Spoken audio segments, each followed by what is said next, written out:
안녕하세요. 허브경제TV입니다. 오늘 볼 종목은 SK바이오사이언스라는 종목을 좀 보도록 하겠습니다. 지금 SK디스커버리가 SK케미칼 주식 92만 주 정도 공개 매수 진행을 한다라고 하죠. 근데 이거를 왜 봐야 되느냐라고 했을 때 SK바이오사이언스의 최대 주주가 SK케미칼이고요. SK케미칼의 최대 주주가 SK디스커버리입니다.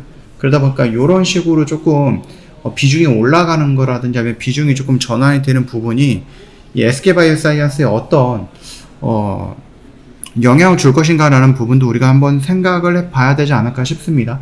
일단은 SK케미칼 같은 경우는 예전부터 SK바이오사이언스의 주식을 많이 갖고 있었어요. 그러다 보니까 케미칼의 조금 적대적인 부분이라든지 뭐 행동파 뭐 이런 펀드 이런 쪽에서 계속해서 SK바이오사이언스의 지분을 좀 팔아라.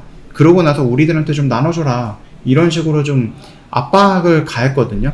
근데 만약에 SK케미칼 그 지분이 디스커버리 쪽으로 좀 많이 넘어간다라고 했을 때 조금 더 안정적이지 않을까라고 생각을 하긴 합니다. 예, 그 점도 참고하시면 될 것 같고, 일단 아직까지 그 SK 그 바이오사이언스에 대한 블록딜이라든지 아니면 최대 주주인 SK케미칼의 물량을 정리하는 내용은 없었어요. 그래서 조금은 좀 안정적이죠.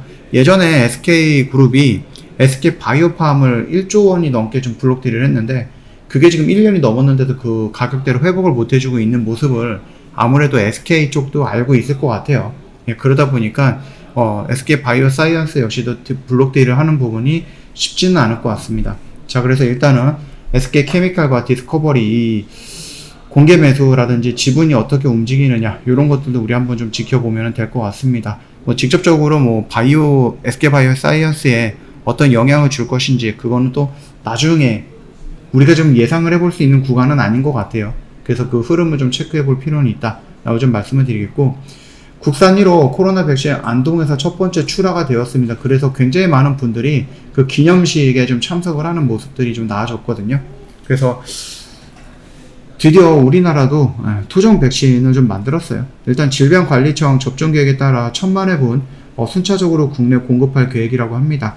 아직까지는 이게 유럽이라든지 미국, 유럽, 영국, WHO에서 승인이 나오지 않았기 때문에 해외적으로 나가지는 못하지만 그래도 우리나라에서는 조금 진행이 될 수 있다. 우리나라 식품의약품안전처에서 승인을 해줬기 때문에 이렇게 봐주시면 될 것 같습니다. 지금 당장에 대해서는 SK바이오사이언스의 토종 백신이 그렇게 인기를 끌거나 그러지는 않을 것 같습니다. 그럼에도 불구하고 좀 희망적이다. 아니면 조금 뿌듯하다라고 좀 느껴지네요. 네, 그 정도 좀 봐주시면 될 것 같습니다.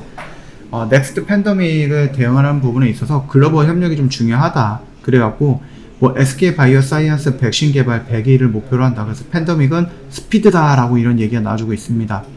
화이자 모더나 같은 경우는 굉장히 좀 빠른 시간 내에 백신을 만들어냈고 지금은 2세대 백신까지도 얘기가 나오는 거다 보니까 굉장히 빠르죠. 아무래도 국가에서 좀 많은 지원을 해줬기 때문이다라고 생각이 되고 있는데, 일단은 SK디스커버리 최창훈 부회장이 다음 팬데믹을 대비하고 백신 개발을 100일 이내에 할 수 있도록 미리 준비하겠다. 이런 식으로 좀 얘기를 해주고 있습니다. 물론 이제 글로벌 협력도 굉장히 좀 중요하지 않나라고 좀 보는데, 이 스피드, 이게 굉장히 좀 굉장히 좀 중요하다라는 겁니다. 10년이 걸리는 백신 개발을 2년으로 단축시켰으나 이것을 100일로 다시 단축시키기 위한 노력에 나선다 라고 하는데, 이렇게 조금 단축시키기 위해서는 뭐가 필요해요? 결국은 돈이 필요하다라고 좀 보시면 될 것 같습니다. 그래서 얼마 전에 빌 게이츠 또 우리나라 와가지고 SK바이오사이언스랑 손잡고 또 뭔가를 하겠다, 아니면 많은 도움을 주겠다 이렇게 얘기를 하고 가셨거든요. 그렇기 때문에 거기에 대한 부분, 또는 이번에 윤석열 정부가 돈이 없어서 백신도 치료제도 못 만들겠다는 소리가 안 나오게끔 지원을 좀 빵빵하게 해주겠다 라고 얘기를 했고, SK그룹에서도 이 제약바이오 쪽에 좀 투자를 많이 하겠다 이런 식으로 말을 해줬거든요. 물론 말은 누구나 할 수 있기 때문에 그런 것들을 실질적으로 지원을 해주는 것들을 좀 봐야 될 것 같습니다. 일단 SK 같은 경우는 자기 그룹 내에 제약바이오 회사에 투자를 하는 거니까 믿을 수 있겠고요. 빌 게이츠는 이미 9년 전, 10년 전부터 SK바이오사이언스 쪽에 투자를 계속 해주고 있는 상태이기 때문에 믿을 수 있을 거고, 그나마 믿을 수 없는 부분이 뭐죠? 정부의 약속인 거죠. 예, 정치인들이 이런 부분에 대해서 투자를 한다 라고 했을 때 그 정치인들의 약속이 과연 어느 정도까지 밀릴 수 있을 것인가 라는 부분을 좀 봐야 될 것 같습니다. 예. 그래서 만약에 정부가 정말로 원하는 대로 그렇게 좀 진행을 해준다라고 하면은 괜찮을 것 같네요. 코로나19 백신의 경우 mRNA라는 혁신 기술이 적용이 되면서 백신 개발이 1년으로 단축이 됐다고 합니다. 코로나19 경험에 따라서 가장 큰 시사점은 스피드예요. SK바이오사이언스는 앞으로 이 같은 팬데믹의 경우 굉장히 빠른 백신을 좀 만들 수 있는 웨이브 1 백신이라고 해서 목표할 것이다 라고 하네요. 자, 일단은요, 선도적으로 개발된 백신은 웨이브 1 백신으로 칭하고요. 이후 개발된 백신의 경우 2백신으로 좀 칭한다라고 합니다. 그래서 화이자, 모더나, 아스트라제네카, 얀센 등이 개발한 코로나19 백신은 1백신으로 통용이 됐으나 후속된 개발된 스카이코비어는 2백신으로 좀 칭해지고 있다라고 좀 봐주시면 되겠죠. 일단 스카이코비어는 혁신적인 성과에도 불구하고요, WHO 기준에서 1년, 2년 정도 늦어졌다고 합니다. 기존 개발에 10년이 걸리는 것을 2년을 줄였으나 다시 100일 정도로 단축을 하겠다. 전통적인 방법으로는 달성이 불가능하고 혁신적인 기술 개발이 필요하다. 그걸 위해서 뭘 필요하다? 기술 개발 또는 M&A 이런 것들이 좀 필요하지 않을까 싶은 거죠. 그래서 어떤 기술을 갖고 있는 회사를 조금 인수합병을 한다든지 이런 뉘앙스가 좀 보이네요. 네, 그렇게 좀 보시면 될 것 같습니다. SK바이오사이언스는 아직까지 부족하지만 4가지 측면에서 이 준비를 하고 있습니다. 적극적인 글로벌 파트너십 강화과, 혁신기술 플랫폼 확보, 연구 생산 인프라 강화, 임상 허가 역량, 그 다음 강화가 그것이다 라고 좀 보시면 됩니다. 임상 허가 역량, 이미 SK바이오, 스카이코비언을 통해서 진행을 했다. 연구 생산 인프라 강화라는 부분이라든지 이런 건 송도에서 건설을 하고 있다. 혁신기술 플랫폼 확보, mRNA라든지 이런 부분들도 진행을 하고 있는데 이것들이 조금 더 빠르게 진행을 하기 위해서 뭐가 필요하다? M&A. 결국 그 기술을 갖고 있는, 그 혁신 기술을 갖고 있는 회사를 인수합병해갖고 그 기술을 이어받아서 하는 것이 속도가 더 빨리 나올 수 있다고 좀 보시면 됩니다. 적극적인 글로벌 파트너십, CEPI라든지 아니면 빌게이츠 재단 이런 쪽이랑 같이 손잡고 진행을 한다 라는 부분들도 지금 진행을 하고 있기 때문에 충분히 여기서 확장을 한다라고 하면은 긍정적으로 좀 볼 수 있다, 이렇게 좀 말씀을 드리도록 하겠습니다. 차트를 놓고 보면 조금 아쉽죠. 뭔가 될 듯 하면서도 안 되는 게 SK바이오사이언스예요. 그래서 차트만 보면 참으로 답답하기는 한데요. 여기 언저리 구간에서 좀 분위기가 나쁘진 않았습니다. 물론 좀 하락하는 구간이기 때문에 분위기가 나쁘지 않아도 얼마나 안 나쁠까라고 생각을 하지만 그래도 여기 라인에서 이런 식으로 계속해서 좀 지지를 해주고 있었습니다. 그러면서 여기서 이렇게 올라가는 모습이 나와주면 좋을 것 같아, 이렇게 생각을 했는데 역시 기대와는 다른 반대의 모습이 연출되었습니다.